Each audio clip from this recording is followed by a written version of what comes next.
Hey guys, it's Hannah and welcome back to the Dyslexic Reader. It's almost the middle of the year-ish, so I'm going to be doing the mid-year freakout tag. If I can find the original, I will link it down below. I can't even remember whose channel I saw this on. So let's just get started with the questions.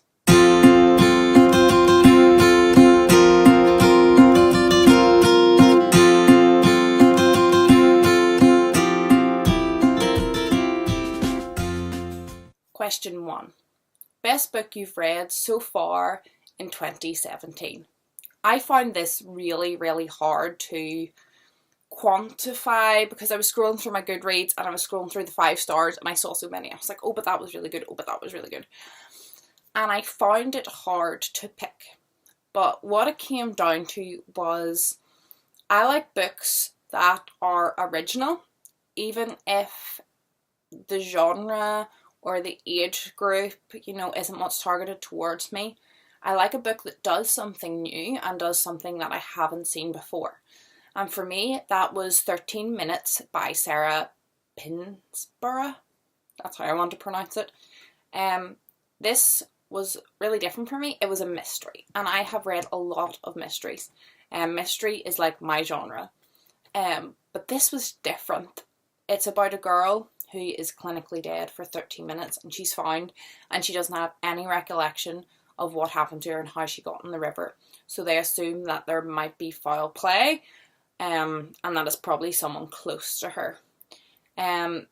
It's written from the point of view of an ex-best friend who becomes again connected with her after the whole incident, which was really different for me. It was a really random point of view to come from, but in a good way. There was a lot of technology. You saw like screenshots of texts that people had sent each other, which I thought was different and new. And then plot twists getting near the end just completely blew my mind. And I know it's either fantastic, drama, movie, book. If it's mystery related and I can't work it out, I know that it's been like really well done, because normally I'm like 5 minutes into a Columbo and I've got it sussed just from pure like saturation of previous mystery reading and watching. But I did not see this end coming. I was shook. So that's what made me think it was a great book, and it was completely original. Obviously the mystery thing isn't that original, but the way that it was written and the point of view and the way technology was included, it's not something that I've seen done well in books before. So that's why I've picked it for my favourite book of 2017 so far. That was a long-winded answer. Question 2. Best sequel you've read so far in 2017? Well, my favourite series has been The Raven Cycle, hands down. This whole series has been so good. I finished the series now. I read all 4 books in about 6 weeks. I tried to pace them out a bit so I wasn't reading them directly after each other, to try and string it out a bit longer and give my head time to process the previous book. But I blitzed through them. I thought they were something different. I thought the writing was exceptional. Even though the plot wasn't necessarily something that gets me, things that appeared significant in the first book were instrumental in the final book, and everything that was said or done or written on the page had some sort of symbolism or meaning that tied into the overarching story. And that sort of fine needle, when it comes to writing, is something that really appeals to me. It's something I felt like the Harry Potter series has, and that this series has, which I think they're actually quite, if you would like Harry Potter, you would definitely like The Raven Cycle. It was so good. I was going to pick one of them for my favourite book, but I thought because I was mentioning them in another question that I would pick something else for my favourite book. The next 2 questions, 3 and 4, I can count. I don't have an answer to. New releases that you haven't read yet but want to. And most anticipated release for the second half of the year. I don't do new releases. I'm not up. I don't know what's coming out.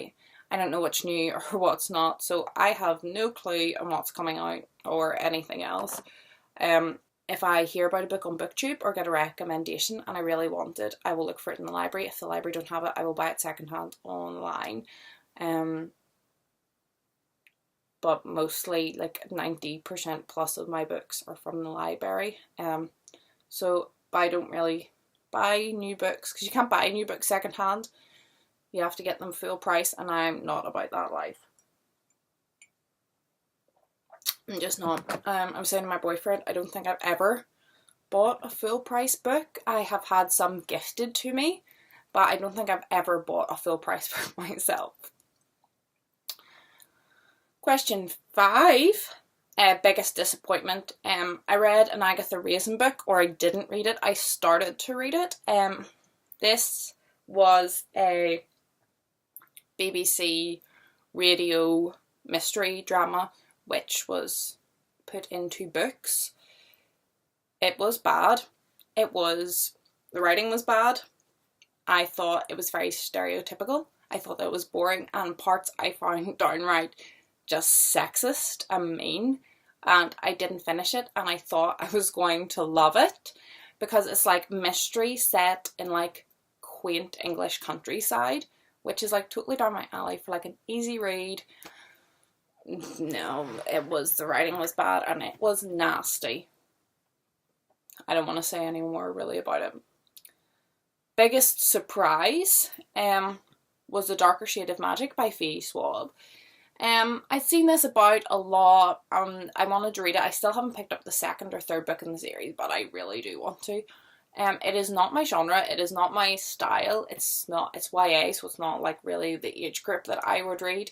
But I picked it up at a whim and I loved it. I could not put it down. And I think it has really opened my eyes to that genre of YA that I wouldn't necessarily read. And I have been reading a bit more of it and enjoying it. So I think I have to thank it for that. And I will eventually, once the books come into the library system, be picking them up. Favourite new author, either debut or just new to me. For this, it has to be Ray Bradbury. I have not read any Ray Bradbury before this year. I've read 2 of his books this year and they are becoming fast favourites, especially Fahrenheit 451. I think that may become a favourite of all time. The thing about Ray Bradbury for me is not even his stories, because they range in such a wide variety of genres, but it's his writing style is absolutely beautiful, and every time I just opened a new book of his, I just completely fell in love after the first sentence and was just swept away in this world. And for me, that's something that's hard to find. So Ray Bradbury is quickly climbing that ladder to the #1 favourite author spot. Next is newest fictional crush. Like, I don't do this. Is that just me? I don't have one. That's not something that I would really do. Newest favourite character.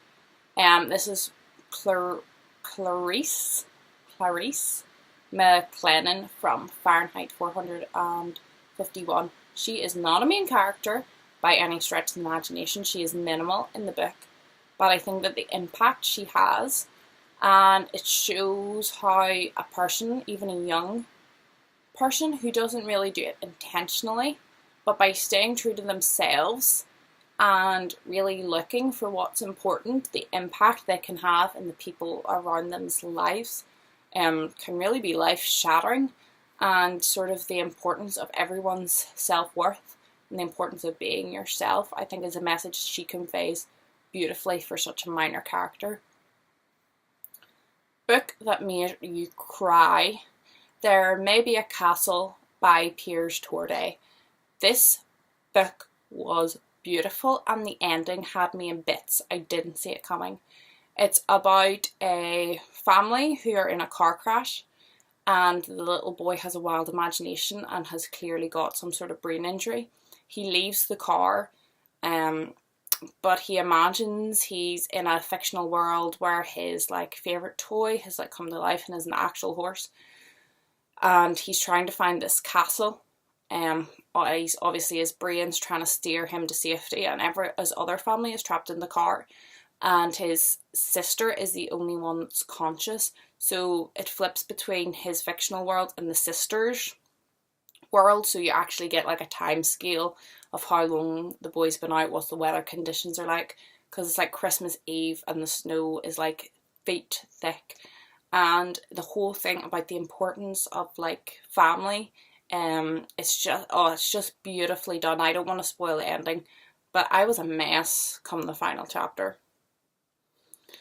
A book that made you happy, George by Alex Gino. I've mentioned it on this channel before. I think it's beautiful. I think it's a very important part of children's literature now, and the fact that such positive literature about minority groups for children, in this case transgender, just makes me really happy to know that that's out there. Favourite book to film adaptation you saw this year? I've only seen one, which was one of my favourite books ever, My Cousin Rachel by Daphne du Maurier. I was so excited when this was coming out as a movie, and it was, don't even get me started, so bad. Like, book 5 stars, movie 1 star if it's lucky. Like, it was so bad. It was beautifully shot, and that's the only positive thing that I can say about it. It was so bad, I hated it. And that's the only one I've seen all year, so none.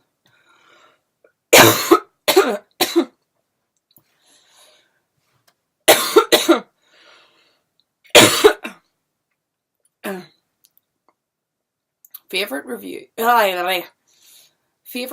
that you've written this year, or for BookTube, the favourite video that you have made. And for that, it has to be my first. It was not my best video, but I only started BookTube in February, and it's been such an amazing journey for me already. And it all comes down for me having the nerve to post my first video. So the first is always going to have a bit of a special place in my heart. Most beautiful book you've bought so far this year? If you'd have asked me last week, it would have been hands down this copy of Little Dort I received from a charity shop. The paper is so thin, it's like a Bible, because Little Dort is a big book and the text is so thin and beautiful. I can't get a date on it, but I reckon it's early 1800s. It's got a leather or a wee ribbon bookmark in it, and it's so delicate and beautiful and plain, and the fact that it's withstanded the time. The front and back are leather, and the sides almost like suede, but I think that that's just been worn down over the years. And I picked this up in a charity shop for £2. What? A classic Dickens that's like hundreds of years old for £2? Steal. But in the last week, I have purchased another book, again from a charity shop, for £1, which I think is absolutely gorgeous for a children's book. It's Children of the Lamp by P.B. Kerr. You can't even really see on camera, but this is all raised as if it's like a fabric box, and then these are like the hinges, and then that's the back, as if it's like a fabric, like a jewellery box almost. And this is all, like, the letters are indented, but around it is raised, but more raised than the rest. So it looks like something sitting on almost like a quilt. And obviously the gold gilding. I think it's absolutely stunning. So I think Little Dort might pip it to the post, but it is a close race. And the last question is, what books do you need to read by the end of the year? And for this, I just want to finish the Heroes of Olympus series. I've only 3 or 4 books more to go to finish that series off. I read the whole of Percy Jackson last year, so I'd like to read the whole of the Heroes of Olympus this year. My reading is going very well for a bit of a mid-year update. Not that this is a question in the tag. But yeah, it's going good. I have read so much this year. It's been unreal. I read 27 books last year, which was partly because I had a lot going on. I was graduating from university, and also I had some health difficulties at the start of last year. So because I read 27, almost 30 last year, I just made my Goodreads goal for this year 40. So just to read like 10 more books. I've already smashed that, and I'm sitting on 60 something. So it's all good. If I don't read any more books for the rest of the year, I wouldn't even care. I've read so many good books and so many firm favourites that 2017 is shaping up to be a really awesome reading year for me. I can't even speak today. Excuse my froggy throat. I've had a cold for a long time. It's one of those lingering ones that really gets in your chest. But that's us for our mid-year freak out. It wasn't really a freak out, that's just what the tag is called. My mid-year is going great. Let me know down below any of the answers to the questions. What's been your favourite book so far? What have you hated? What's made you cry? What are you really looking forward to reading in the next year? And just generally how your reading's going so far. Have you met your Goodreads goal, if you do that yet, or just how many books you've read? Thanks for being with me for the first half of this year. I hope that you stay for the second half. I'm loving the roller coaster that this has been so far. I hope you're all happy. I hope you're all healthy, and I'll see you in my next video. Goodbye.